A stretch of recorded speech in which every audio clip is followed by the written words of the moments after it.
উইকেন্ডে হাওয়া বদলের পূর্বাভাস দিয়েছিল আবহাওয়া দফতর। সেই মতো শনিবার থেকেই বঙ্গে পারদ পতন, শীতের আমেজ উপভোগ বঙ্গবাসীর।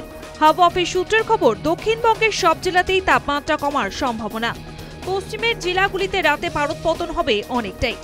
আগামী কয়েকদিনে 2 থেকে 3 ডিগ্রি কমতে পারে তাপমাত্রা। আগামী এক সপ্তাহ আবহাওয়ায় তেমন বদল হবে না। কলকাতাতেও কমবে তাপমাত্রা।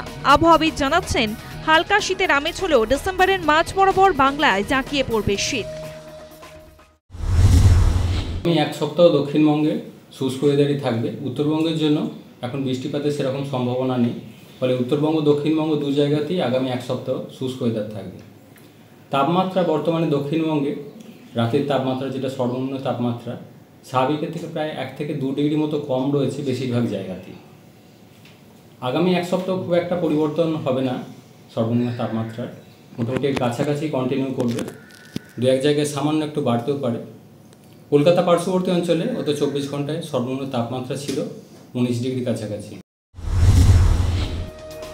উত্তরবঙ্গের পার্বত্য এলাকায়ও পারদ পতন, জলীয় বাষ্প থাকায় বাতাসে ধোঁয়াশার সৃষ্টি হবে। শুষ্ক আবহাওয়া থাকবে। মালদহ ও 2 দিনাজপুরে কুয়াশার সতর্কতা।